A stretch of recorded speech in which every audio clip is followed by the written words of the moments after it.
Hello everyone, good evening to you all and welcome back to career बनाओ NEET. This is Prachi Pandey. तो NEET का exam हो चुका है।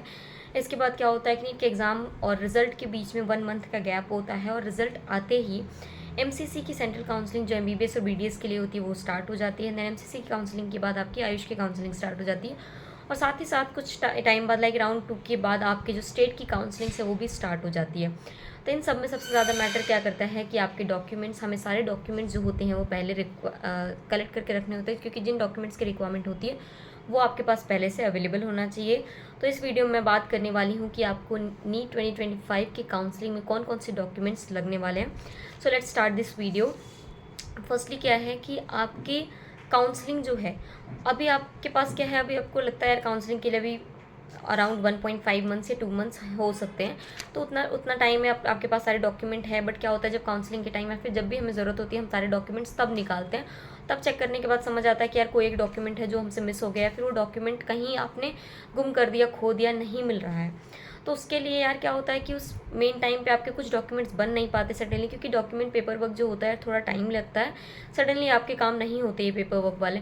तो उस टाइम अगर आप रैंडम जाते हो कुछ भी बनवाने तो काफ़ी टाइम लग जाता है या फिर आपसे काफ़ी पैसे भी ले लेते हैं, क्योंकि आपको तुरंत नीड होती है और आपके पास कोई भी ऑप्शन नहीं होता है।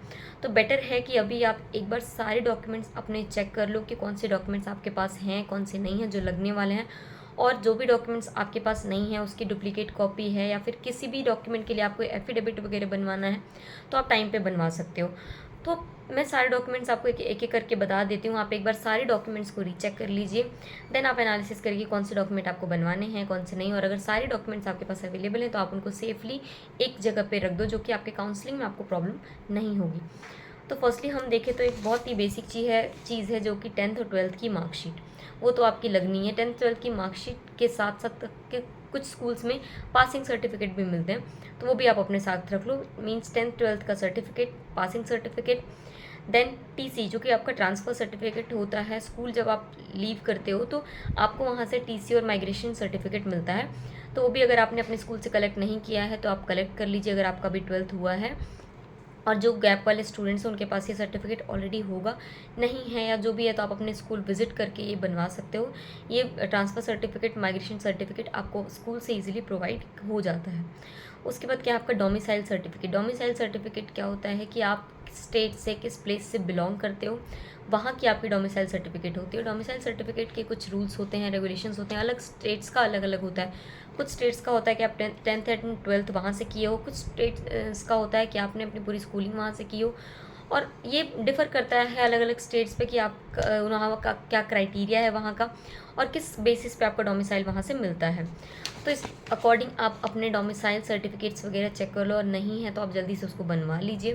देन है आपका नीट एप्लीकेशन फॉर्म। जो आपने नीट का फॉर्म भरा था उस टाइम आपको एक रिसीविंग लेटर मिला होगा जो कि आपका नीट का एप्लीकेशन फॉर्म होगा। आप वो अपने पास रखो, उसकी नीड होती है। देन उसके बाद नीट का एडमिट कार्ड, जो नीट का आप ओरिजिनल एडमिट कार्ड है वो भी रखो, क्योंकि वो भी हमें नीट काउंसलिंग और एडमिशन के टाइम पे उसकी नेसेसिटी होती है।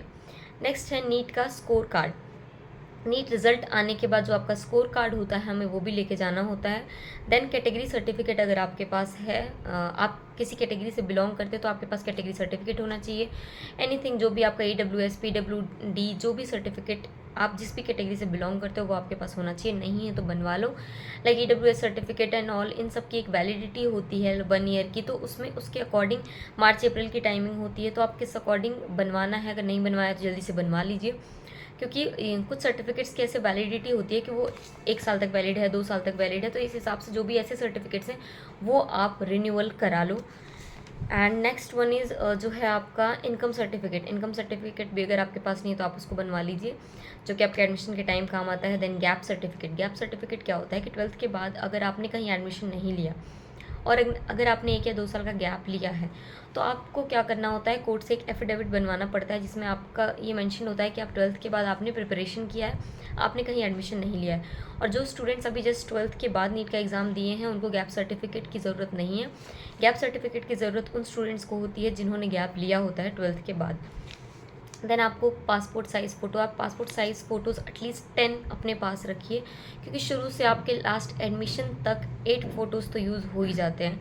तो आप सेफ़र साइड के लिए 10 से 15 फ़ोटोज़ अपने पास रखो, नहीं है तो बनवा लीजिए। और फ़ोटोज़ आप जो नीट के टाइम, अभी रिसेंटली अगर आपने नीट के टाइम क्लिक कराया होगा तो वो फ़ोटोज़ सबके पास होती हैं, वो आपके पास होंगी ही, तो आप सेम फ़ोटोग्राफ यूज़ कर सकते हो। देन है कोई आपके पास वैलिड आईडी प्रूफ होना चाहिए, मेनली आधार कार्ड, पैन कार्ड, जो भी आपने आईडी हर जगह यूज़ किया है। देन है अलॉटमेंट लेटर। जब आपकी काउंसलिंग होती है तो कॉलेज से एक अलॉटमेंट लेटर आता है, जिस पे आपको मेंशन होता है कि आपका रोल नंबर क्या है, नाम क्या है, आपको कौन सा कॉलेज अलॉट हुआ है, उसमें सब कुछ होता है। तो उस कॉलेज में आपको फिजिकली रिपोर्टिंग करके एडमिशन अपना कंफर्म करना होता है। तो ये जो है बेसिक डॉक्यूमेंट्स हैं जो कि हमें काउंसलिंग के टाइम, एडमिशन के टाइम नीड होती है। तो अभी से आप सारे चेक कर लो, नहीं है कुछ भी तो आप सारे बनवा लीजिए, क्योंकि ये सारे डॉक्यूमेंट्स आपको काम आने ही हैं। उसके बाद अगर कोई एक्स्ट्रा सर्टिफिकेट या कुछ भी अगर ऐसी नोटिस वगैरह आती है तो वो तो उस अकॉर्डिंग बन जाएगा, बट अभी इतने बेसिक तो आपको लगने ही हैं, श्योर है। तो ये सर्टिफिकेट्स आपने अभी तक नहीं बनवाया तो जल्दी से ये चीज़ें बनवा लीजिए। और आपकी काउंसलिंग से रिलेटेड कोई भी इशू हो regarding to your admission counselling, आप हमसे कॉन्टैक्ट करके पूछ सकते हो।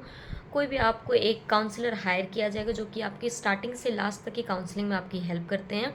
तो आप सारे कॉन्टैक्ट डिटेल्स मेंशन है, वहाँ कॉन्टैक्ट कर के हमसे पूछ सकते हैं।